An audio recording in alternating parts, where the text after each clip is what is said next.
America की रणनीति जिस तरीके की है, हर देश को चौकन्ना करने वाली है। अमेरिका अब घसीट रहा है रूस यूक्रेन युद्ध में 4 देशों को, भारत, ब्राजील, मिस्र और यूएई। ऐसी प्लानिंग ही बनाई कि ये चारों देश रूस के खिलाफ युद्ध करने के लिए तैयार हो जाएंगे। जानेंगे अमेरिका की क्या है प्लानिंग और इन सब के बीच आखिर किस चीज के लिए रूस का भारत ने साथ नहीं दिया। जियोपॉलिटिक्स में बहुत ही जटिल चीजें होती जा रही है। जानेंगे इन खबरों को विस्तार से। जब यूएनएससी की बैठकें हो रही थी शुरुआती दौर से अगर आप देखेंगे तो यूएई और भारत 2 ऐसे देश हैं जिन्होंने हमेशा वोटिंग से किनारा किया। हालांकि यूएई पे दबाव बनाने में अमेरिका कामयाब हो गया और अंतिम के मीटिंग्स में यूएई ने फिर वोट करना शुरू कर दिया अमेरिका के समर्थन में, पर भारत अडिग रहा और भारत ने दोनों में से किसी पे कभी भी वोट नहीं किया और ये भारत के लिए फायदेमंद रहा भी।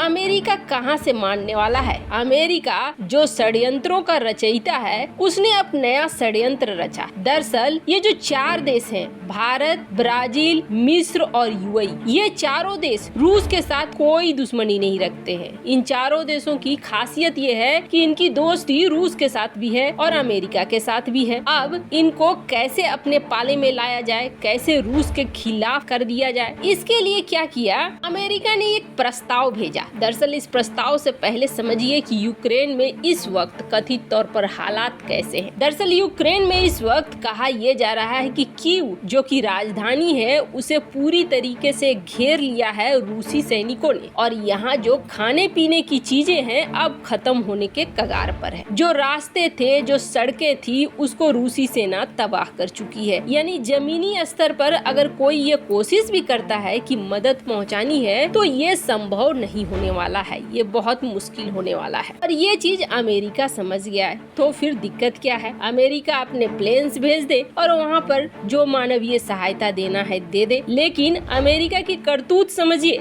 अमेरिका ने इस जंग को भड़काया, ये तो बिल्कुल तय है। यहाँ तक कि उसके अब एक्सपर्ट भी ये मानने लगे हैं कि 2008 से यूक्रेन रूस के जंग की शुरुआत हुई जब अमेरिका ने, उस वक्त के राष्ट्रपति जॉर्ज बुश ने ये प्रस्ताव दे दिया कि हम यूक्रेन को नाटो में शामिल करेंगे। तब रूस को नजरअंदाज कर दिया गया, रूस की बातों को नजरअंदाज कर दिया गया। वो समय था जब से शुरू हुआ समस्या और रूस के साथ पंगे। अभी भी यूक्रेन को मदद और रूस के ऊपर प्रतिबंध ये बिल्कुल नहीं दिखा रहा है कि आने वाले समय में शांति चाह रहा है अमेरिका। अमेरिका ने ये कह दिया जितने आसपास के यूरोपीय देश हैं, जो भी यूक्रेन से लोग भाग रहे हैं उनको शरण दो, उनको जगह दो। यूरोपीय देशों ने ऐसा किया भी, उन्हें जगह दिया, उनके रहने की व्यवस्था की। लेकिन खुद अमेरिका ने क्या किया? अमेरिका ने 16 दिनों में मात्र 7 यूक्रेनी लोगों को बसाया और जब ये मीडिया में खबरें बनने लगी कि अमेरिका दुनिया को ये पाठ पढ़ा रहा है कि आप शरणार्थियों को जगह दो, खाने पीने की चीजें दो, वो खुद अपने देश में यूक्रेन के लोगों को उस रफ्तार से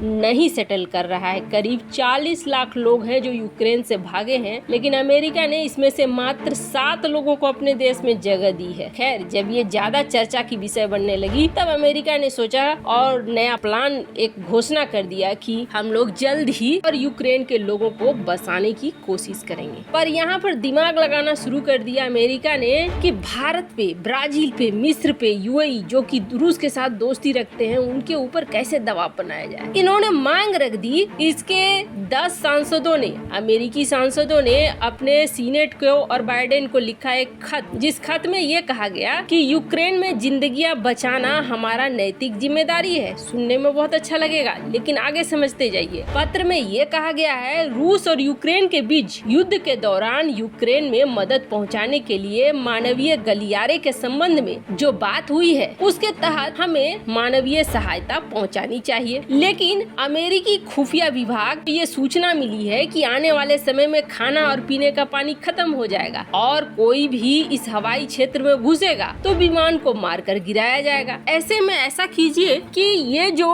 4 देश हैं जो रूस के दोस्त माने जाते हैं, इनके पायलट ले लीजिए। इनके पायलट अगर आप लेंगे तो इनके जो विमान है हमारे, वो जब इस क्षेत्र में घुसेंगे तो रूस उन्हें मारने की कोशिश नहीं करेगा। रूस के पास 2 ऑप्शन रहेगा, एक तो इन मित्र देशों के विमान को मारो जिससे कि ये गिर जाएं, और दूसरा दूसरा ये रहेगा कि या तो इन्हें यूक्रेन की धरती पर उतरने दो। मतलब इस केस में भी अमेरिका ये दिमाग लगा रहा है कि इस जंग को और बढ़ाओ, खाने पीने की कमी होगी, हथियारों की कमी होगी तो यूक्रेन के लोग सरेंडर करेंगे, लेकिन वो नहीं चाह रहा है। वो चाह रहा है कि विमान को मार कर गिरा दे रूसी सेना और उसके बाद ये 4 देश भी विश्व युद्ध में शामिल हो जाएं। खैर ये तो अमेरिका की सोच है। वहीं दूसरी तरफ भारत ने एक हड़कंप जरूर मचाया हुआ है। हालांकि भारत ने जो किया है वो पहले से माना जाता था कि ऐसा ही कुछ होगा, क्योंकि आप शुरू से लेकर अंत तक देखेंगे भारत और रूस दोनों एक दूसरे को बहुत अच्छे से समझते हैं। रूस समझता है कि भारत किस तरीके से रूस को मदद दे सकता है और किस तरीके से रूस को मदद नहीं दे सकता है। वो जानता है कि दोनों तरफ बैलेंस बनाकर भारत चल रहा है और गुटनिरपेक्ष भारत रहेगा। आप देखेंगे पुराना इतिहास भी उठाकर देखेंगे तो भारत गुटनिरपेक्ष था। अपनी घोषणा भले कर दी थी भारत ने, लेकिन भारत का झुकाव हमेशा से सोवियत संघ की तरफ रहा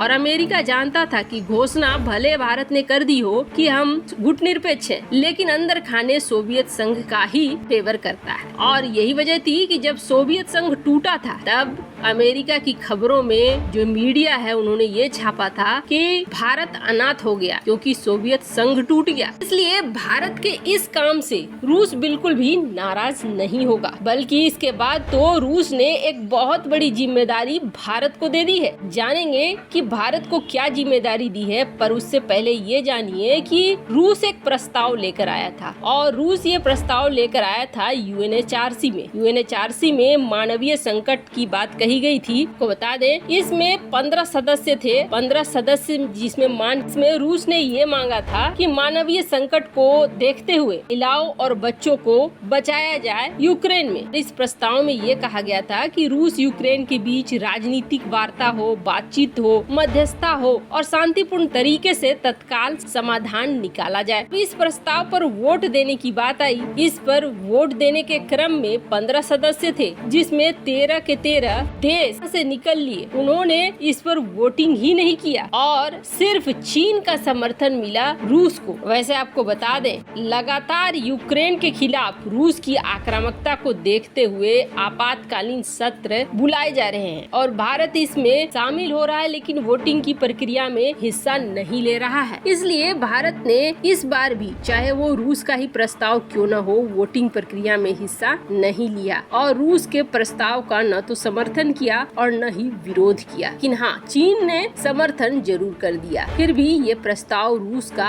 पास नहीं हो पाया UNSC में। ऐसे आपको क्या लगता है, भारत ने सही किया या नहीं? कमेंट कर अपनी राय जरूर बताएं। जल्द मिलते हैं अगले वीडियो में नई खबर के साथ।